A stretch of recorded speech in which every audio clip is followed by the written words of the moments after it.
My last and my oh Hello, it is June 22nd, 2023, and we are the Peaceful Empowerment Work Show live on WGSN-DB Going Solo Network. I am your co-host, Judy Forder, and I am here with my co-host in peace, Kris Burke. Hi everybody. Today's stepping beyond the prison of shame. Dun dun dun. That's Yeah, wow. This is a big one. Yeah, it's a very big one. It's a very big one. Yeah. In discussions yesterday planning for the show, it was difficult to find a lower frequency vibrational emotion that didn't begin with shame. Right, exactly. And maybe just to kind of frame it up,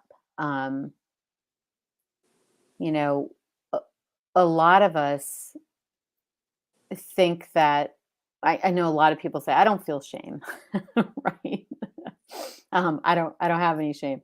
Uh, but actually, there are a lot of emotions and a lot of things that we can be doing in our lives that we're focusing on in an attempt to avoid the shame that's under the surface. Mhm. So, we're going to be talking a little bit about that today. I actually probably a lot about that today, right? Yes. Yes. Would we like to pull up the map Yeah, that's a great idea. and refresh about the map again and see where all this fits in? Yeah, fantastic. I kind of love this. It's got some fancy new things on it, I see. It does. It does. Yeah. So, first of all, let's start out with this is kind of referencing this book, Power versus Force, or it's a whole series of books by Dr. David R. Hawkins. And the subtitle of this is The Hidden Determinants of Human Behavior. So the map that we've kind of overlaid, and I'm just going to hold this up, but I don't need to be bigger. This map of consciousness that's pretty well known in a lot of places now. I kind of overlaid it on this map. It's something that we had our map with the four realms, and then we came across this map with this level of detail about the emotions. And when it lined up so perfectly, it's just one more piece of evidence that, like, oh, the inspiration that we're receiving, the ideas that are coming to us, that we're developing in the form of maps and models and tools, are right in alignment with other pieces of inspiration that other people have gotten that are really helping humanity to heal and to step into our true authentic selves. So we just wanted to show kind of that layer on this map because it adds a level of insight and tangibility, maybe. Yeah, I feel like it really grounds it. Yeah. It gives it you're gonna hate me saying this, but it brings it more mainstream. Yes. Yes. Right. It's so true because we're all, we're not, most of us aren't normally regularly talking about our instincts and intellect and intuition and inspiration in a way of like, well, which energy am I feeling today and which one am I expressing? That's not really the way we normally talk. But we do talk about the emotions that we see listed here. Yeah, and you'll notice that between the zone 1, the red, and the intellect, zone 2, yellow, fear and anxiety are there in orange. And they are kind of a bridge between being an instinct when it's just down, energy, when it's heavy. We might call it depression. We might call it overwhelm. Like, I'm just getting through my day just feels hard because I feel heavy, overwhelmed, bogged down, right? Burdened. And then there's this point when we're in fear and anxiety, and a lot of people end up coming to us to take our class when they're in this fear and anxiety state, and they're like, yeah, I can't live like this anymore. And so that fear and anxiety can actually be a gift that helps you to, take action and connect with what is it that I need instead of anxiety in my life. Yeah, I have found many clients come to me when they're in that space because they're finally tired of their own bullshit, Yeah. to put it just bluntly. Yeah. Can't Yeah. continue like this. I don't know what to do. I need help. Hmm. Yeah. There's got to be something more, right? Yes. Yes. Um, yeah. So interestingly, Judy and I were talking about this, shame and pride on the left-hand side from the bottom, the very bottom of zone one instincts to the very top of zone two intellect is the shame to pride scale or span. Um, and a lot of us in this our mainstream society, a lot of people um, are pretty well engaged in the trying to achieve or attain pride in order to, as we've said before, avoid or escape a lot of those feelings and emotions that happen at the lower levels that feel just frankly really uncomfortable. Yes. And uncomfortable is a nice way to put it. Hmm. Nice way to put it. And it was funny when we were discussing this yesterday. I just kept seeing a ladder, like steps out. But for me, and I, in my experience, kept tying back any emotion there was. Like there's guilt. Okay, so I'm blaming somebody, but I shouldn't blame somebody. I should blame myself. Should. Um, I'm feeling hopeless and all these different things. Well, I shouldn't feel that way. I'm still feeling grief and regret. Well, I shouldn't feel grief and regret. When you should yourself, that's the shame. Right. When you should others, that's the shame. Right. So if Yeah. you look back in your life and identify all the places that I should. I want chicken tenders, but I should eat a salad. It's cold and rainy outside today. I should get up and clean the house, but I really just want to stay in bed and read. Hmm. The shoulding, I just keep saying the shoulding is the finger pointing. Like Yeah. blah blah blah blah, and that's Yeah. what invokes for me. That's what invokes that feeling of shame. Yeah. Well, and it's probably what put us in that experience anyway, right? So that as a child, you follow your natural tendencies. So if you see a, pile of puppies, you're going to run and start touching puppies, and your parents or other people may have grabbed you and said, "No, don't touch." Right? You have to ask first. And so it's like, "Oh, my natural desire, being drawn towards something cute and fluffy and just acting on that isn't okay. I got scolded for that. My parents were displeased with me. And so I might get a little packet of shame that I pack away in my unconscious with a note to myself, don't do that again." Mhm. Which Right? draws an interesting question because there are things that lessons need to be learned for our safety. Mhm. So is that a huge, I'm going to need intensive therapy to relieve that little packet of shame? Who knows? It all depends on what you build on top of it. Exactly. What experiences we have that help reinforce and make that packet bigger and bigger and bigger and bigger and bigger.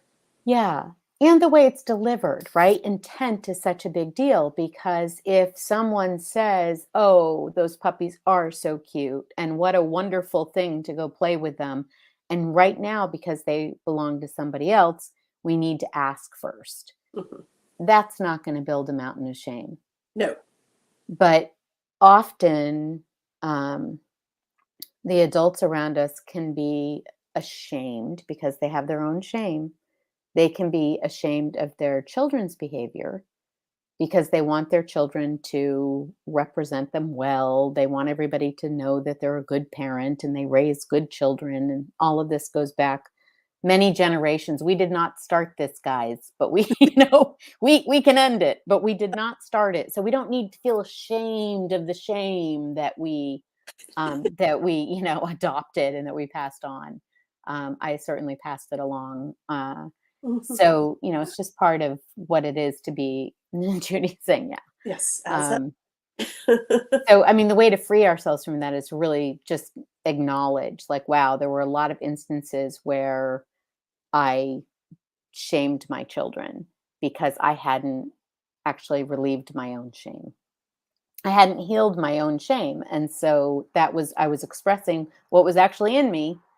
And I kind of dropped it on my kids. Yeah. Right. I mean, something as simple as, if there's any teachers out there, maybe you can relate. I was a teacher for 24 years, and when I had Maddie and noses, snot, all that kind of stuff as a PE teacher, I was like, "Rah!" So when she would get all snotty, I would work with her blowing her nose, and when she would fight me, I would say, "You don't want to be that kid. You don't want to be that kid in class that always has boogers in their nose." Totally shaming. Totally shaming. She is the best one-handed nose blower in the world, though.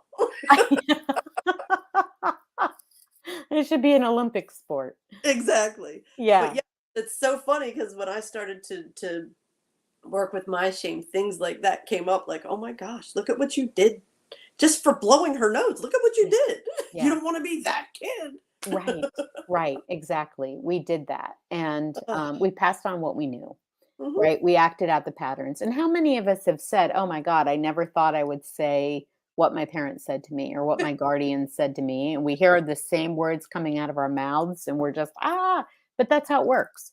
Yeah. We adopt what we observe and experience, Mhm. and it goes into the unconscious, and we act it out when our unconscious deems it appropriate if we are in zone 1 or 2. Mhm. Because when we're in zone 1 or 2, what comes up to be expressed is what our unconscious thinks is appropriate. We don't get a say because we're not really present in a powerful way um, in those circumstances when we're in that energy. Yeah, and Kris and I were talking about the class, Masterful You, Own Your Experience. And it was in that first class that I came ready to deal with my finances because I had issues with Right. my relationship with money. I came from a family that was, lower middle class, but I would watch my parents once a month pay bills and just be so stressed. So that relationship was stressed. My relationship with money was stressed.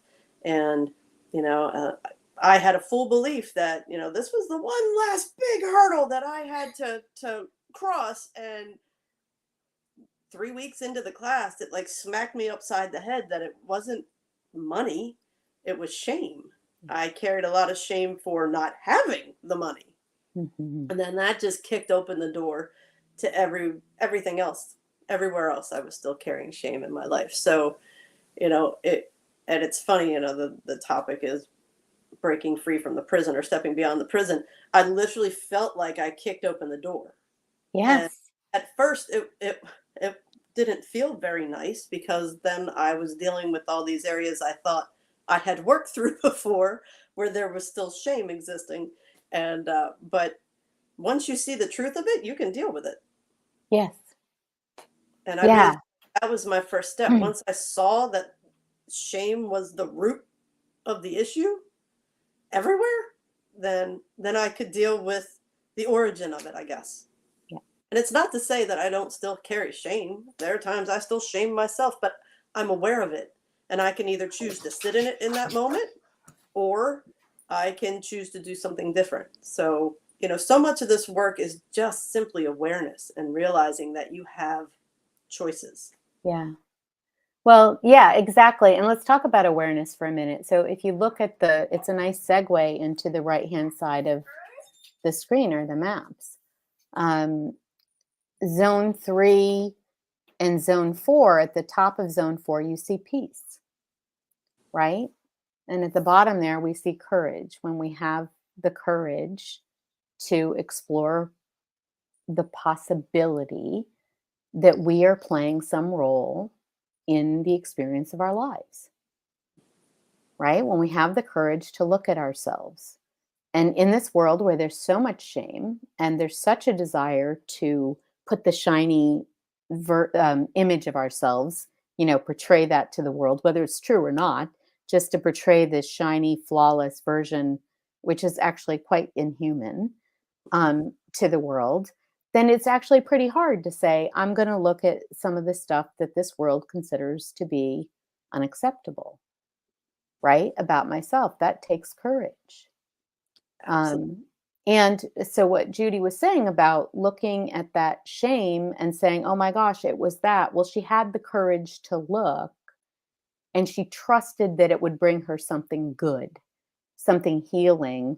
And she had the willingness to participate in the process. And as she went through that, she accepted and forgave herself for having had this shame. Right? And not just forgave herself, but we have to forgive the people who introduced us to the shame as well.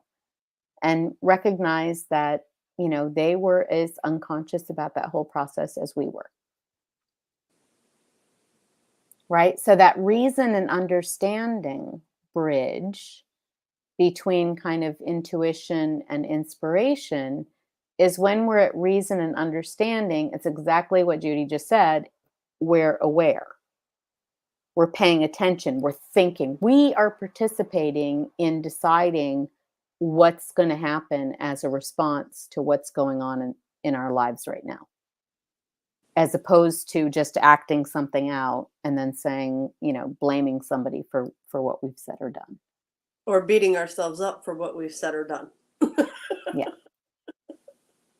You know, inflicting ourselves with wounds of shame even deeper. So, it really does. It is scary to take a mirror and look at your life and realize that you have a lot more control than what you think. You have a lot more influence in the Yeah. experiences of your life than what you think. And you have the power to change your experiences based on how you feel about yourself. And Yeah. that's some pretty heavy shit It when is. we're moving through this. And that's why it's so important that you surround yourself with people that support you and lift you up. Yeah, absolutely.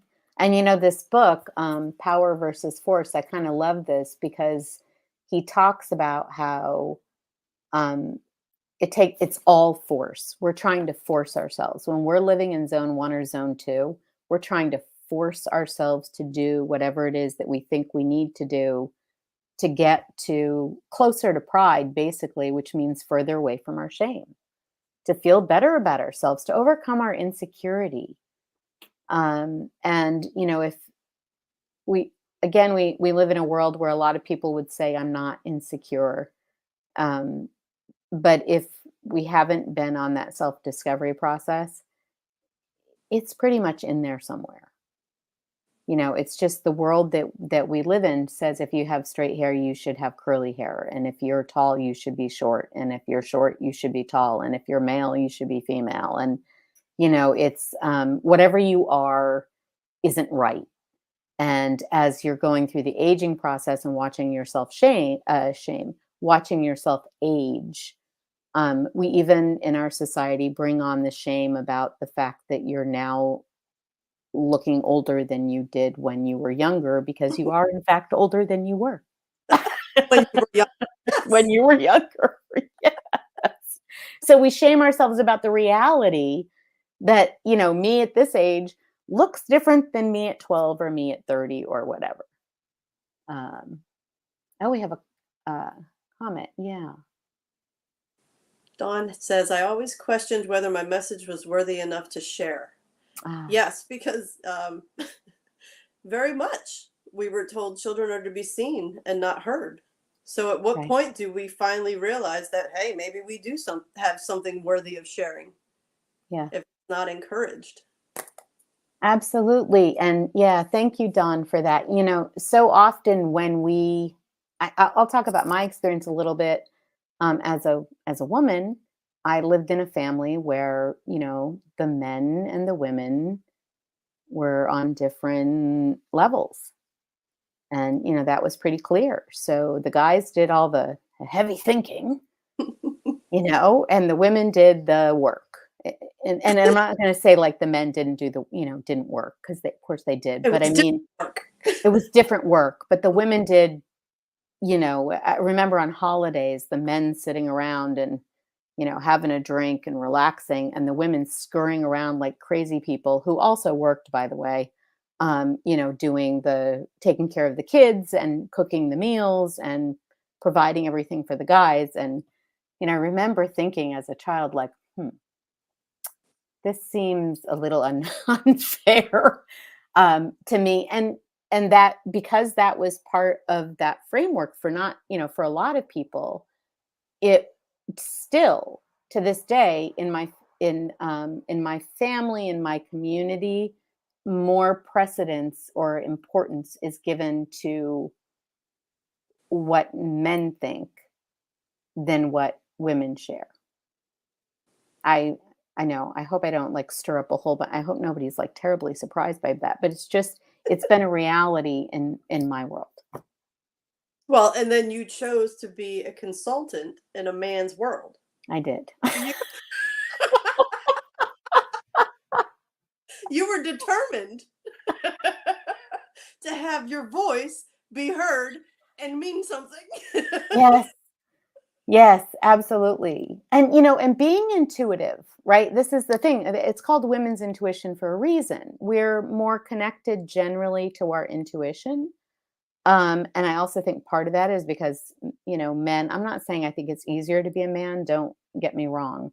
It was just from the female experience, it was something I noticed, because men aren't allowed to feel or express their emotions. And I can't even imagine what it would be to try to deny all of that energy inside of me. So I'm not saying I think it's easier. Um, but being intuitive, because I did have access to my emotions, I was allowed. I was told I was too sensitive. I'd have to grow thicker skin. I mean, all of these other things. But because I did have access to my emotions, my intuition was intact, and I would watch things that were happening, and I would think, I think we're making it harder on ourselves over there than we need to, because we're saying something that we don't actually mean, right? Hmm. Um, and it happens a lot. Like if people feel threatened in the workplace, so I was a business consultant. So if people feel threatened in the workplace, which means I could get fired if I don't do my job well enough, or if a consultant comes in and says I'm not good at my job, I could lose my job. They go right to zone 1 and they become literally unable to function. Right? That's what I did. I actually went in and rescued giant failed system implementations. And the way I would do it, I looked like I was doing magic, because they would spend like a year trying to get this thing done and it wouldn't move. And then I would walk in and just be nice and honest to the people, and we'd have it done in weeks. Seriously, I would flat out say to them, I'm not here to get you to lose your job. I'm here to help you. Right? Yeah. Yeah. And coming from the teacher world, depending on what administrators and supervisors you've had, they could be very supportive. And if they feel they saw an area that needed improvement, support you in improving that area. Or you had the administrators and supervisors that they would use that against you to make your life a living hell. Right. Right. And I Exactly. experienced both. More of the latter, unfortunately, Yeah. than supportive. Yeah.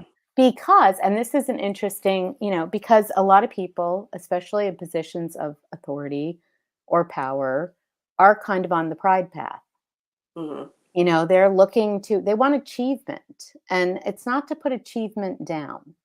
Achievement, I've achieved a lot of things in my life that I think are just fantastic, and, feel good about that. I don't think it's bad to achieve. I think it's really healthy for humans to achieve. But if the reason for achieving is so that we think other people will think better of us, so that then if they think better of us, we can actually feel better about ourselves, the problem with that is it's a trap. That's ego. Mhm. That's all ego. It doesn't actually work. It doesn't matter how other people see us, frankly.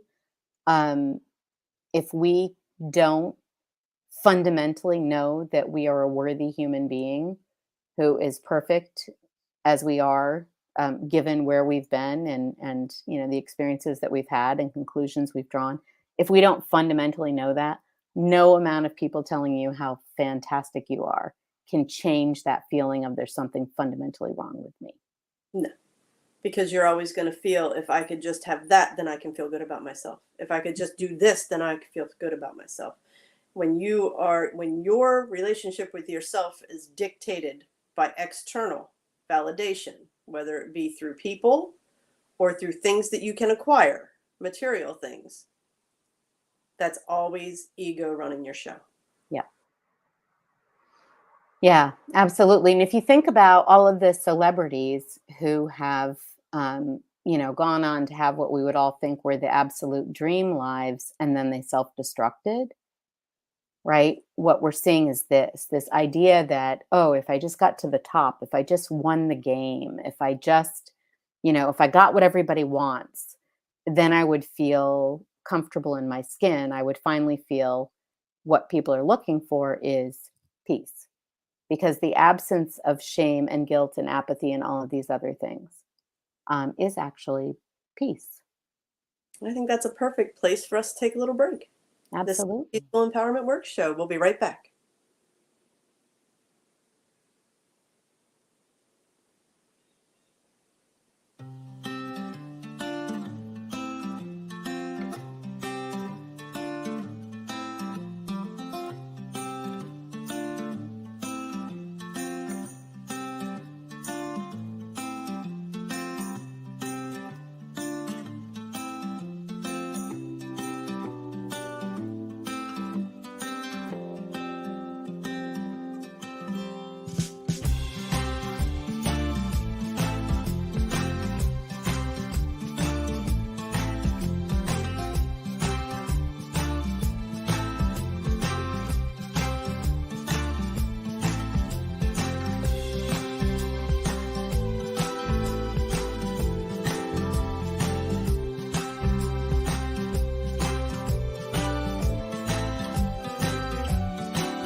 Hi, I'm John Thomas. I want to share with you a professional products and services directory we call Going Solo Directory. And you need to check this out. If you want exposure to your business or are seeking professional product or services, this directory has it all. And that membership, for the many special features, you get the benefit of a worldwide exposure with a 40-minute video interview on an international business show showcase. All this for just one low annual fee. For more information, contact GoingSoloDirectory.com.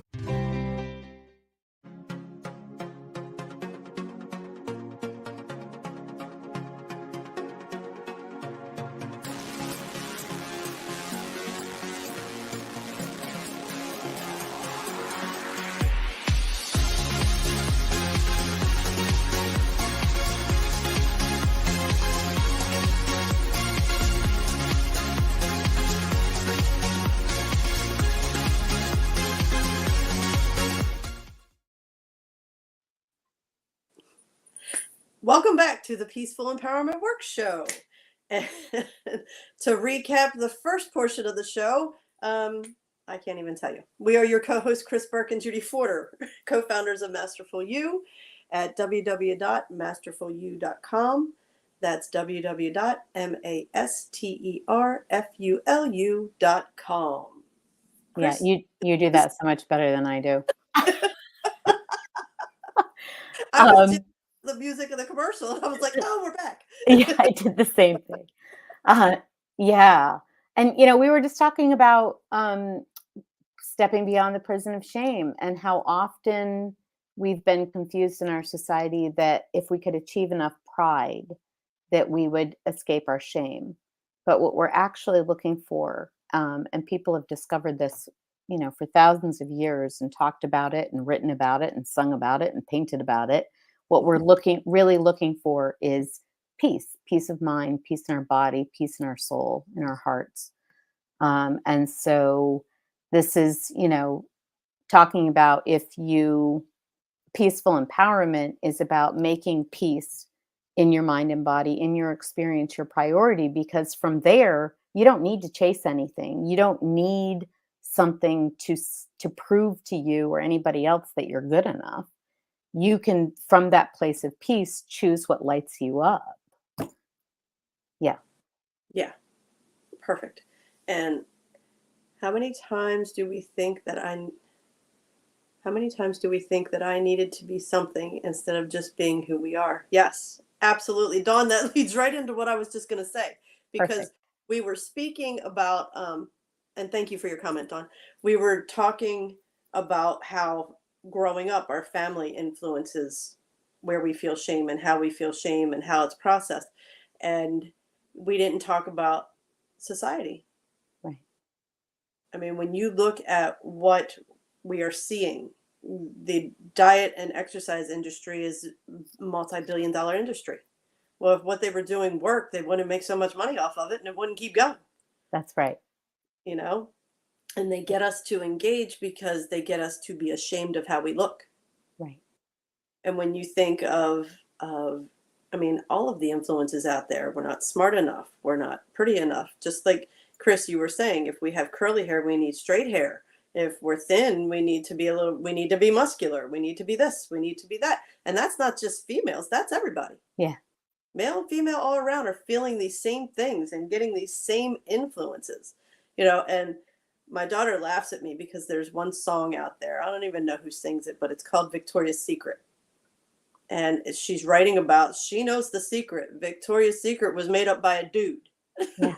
Yeah. Yeah. And yeah, one of the things is making money off of girls like me, cashing in on body issues, selling skin and bones and big boobs. They put this image out there, and every female feels that's what they need to live up to. That's what they need to be, or they're not enough. Mm-hmm. And then not only every female, but every male is like, ooh, I want a Victoria's Secret model. Right. Right. And then they put these pictures of muscly cut men, and the women are like, ooh, I want a man like Hercules. Hercules. Yeah. So we get a distorted image of we it's almost like we lose what real is. Absolutely, we do. And you know what's interesting? Oh, go ahead. I was just going to say, so if we're not that, it stirs up that ball of shame. Yeah, it does. It does. And it's interesting if you watch little kids, which, running around on the beach, and they're running around with their little belly, popped out, right? And that's like everybody has a little bit of a belly there. And it was interesting as I was working on my journey and I started changing, my energy started shifting. I started spending more time in intuition and whatnot. I noticed that my stomach started changing and getting a little fuller. And there was this sense of like, yeah, because my intuition, people say, listen to your gut, because my intuitive energy actually lives in my stomach. And if I suck my stomach in, which is what we're all doing all the time, they've done studies where they said if we're in front of people, we're all, sucking that stomach in. That if we're doing that, we're actually making it, we're like jamming the intuitive energy flow. We're making it small. Yes. Yes, literally. And so just realizing, when I realize that, I don't suck my stomach in for anybody. I'm like, nope, that's my intuitive home base, and I need that to be open and accessible. I Yeah. have a lot of intuition. Yeah, that's right. I kind of wanted to make t-shirts that were like intuitive central, right? And just point to, not like baby on board, but that was a different decade. But intuition on board, like that is where that intuitive energy, we really need that access to that intelligence, that form of intelligence, and it is centered in our stomachs. So, does it have to be a certain size? I don't know, but the shaming around the stomach, no, That's marketing. That's somebody wanting to sell you something to get you to think that how you are isn't okay, so you have to buy something to change. Um, and that's just, well, that's bullshit. Yes. And again, drop zone one, and when we're in zone one, we can't think. No. We can't think. We can't think critically. We can't. It keeps us in a loop. And I've had, quite a few clients reach out to me this week. And I don't know if you want to get into summer solstice or not, but the energy right now, it's like all of a sudden I was engaged in rage and I didn't know why. Mhm. And I laugh and I say, I can pretty much pinpoint the time the rage dropped into me and ignited. Yeah. And it was Monday at 4 p.m. Mhm. And I just anger, frustration, sadness, sorrow, deep sorrow and grief, and all these emotions, and I didn't know where they came from, why. And then you settle in, and you get some readings from amazingly in touch people that help give you a heads up of, hey, this is what's going on. Don't, because I, oddly enough, went to that space of shame. Like, what is this? What's wrong with you? Why are you doing this? You shouldn't. There's the should. Don't should yourself. Right. You should be handling this better. You should know what's going on. So it was just the awareness of, this is what the energy right now is pushing out. It's Mhm. pushing all of this zone one energy, zone one emotions to the surface. Right. For us to see it, honor it, and let it go. Yeah. We're clearing out. Absolutely. We're making more room for good stuff to come. Absolutely. Don't be consumed in the whys and what it is. Honor it, give it voice in whatever way is right and perfect for you to express your anger. Do so. Don't take it out on anybody else, and don't self-harm. Yeah. Me, I have a punching bag. I beat the shit out of a punching bag with a wiffle ball bat. Mhm. My mother did that. It's the only reason we're still alive. I know it, me and my siblings, because mom wore out 2 Fat Albert wiffle ball bats on one of the house supports in the basement. I'm convinced it's the only reason we're still alive. That's great. Louise Hay did that. She used to say she would take at the end of her sort of journey as she was writing her first book, You Can Heal Your Body, I think was the first one. She said she was in the woods, like beating on trees just to get, because the anger, to step back a little bit, the peace is already in us, right? It's just covered up under layers of things that we were told throughout our lives that were wrong with us, that we believed, and then we started collecting evidence to reinforce that belief. So there's a lot of stuff in there, but the peace is underlying it all. And so when we start to set the intention that we want to feel that peace and live from that place and be that person in the world, that version of ourselves in the world, anything that doesn't fit with that peace, all of the masks, all of the untruths that are on top of it start coming up to be released. Yeah. And that's what we're dealing with right now. Yeah, exactly. It was funny because, yes, we're born into this world in a state of peace. As crazy and chaotic as birth can be, that's what we hold. That's our frequency. That's our vibration. Peace, love, joy, truth. And then for me, I see like shame is the root of all evil. It's what they said in the Bible. Yeah, shame is that place where, okay, shame is that first little taste of self-doubt. Yeah. And then everything else just piles on top of it. Yeah, and even a little more than self-doubt, it's like self-hatred. Because somebody just looked at you and didn't see your perfection. And that can sound kind of out there because we live in, the world we live in, and we've been here for a while, probably, if we're watching the show. But actually each of us is absolutely a perfect version of who we are, given the journey we've been on and the choices we made and the experiences that we've had. And, it's in every moment we can decide that we want something better, that we want to feel, change our experience, that we want to own our experience and live from a place of peace and joy. as real tangible things, not as, not as like, oh yeah, yeah, no, I'm great, but as actual, joy is actually, yeah, I have no worries. I Mhm. trust myself and the people that I include in my life and the universe to deliver what's for my highest good. And I trust that because, well, I experience it every day. So after time, it's kind of hard. Even my ego was super, like super strong militant ego.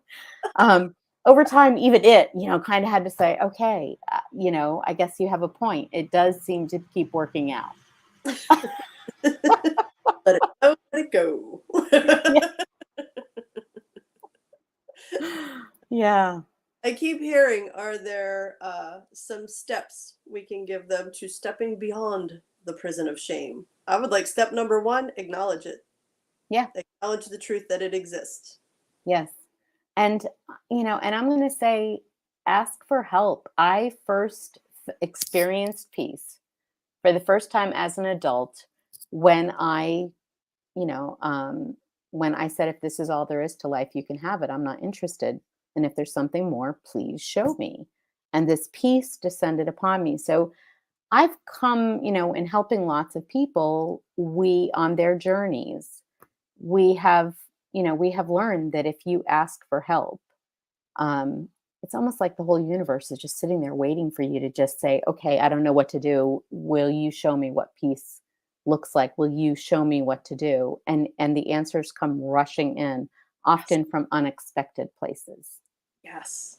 Yes. As soon as we ask for help, the celebrations begin Yeah. because the help is there.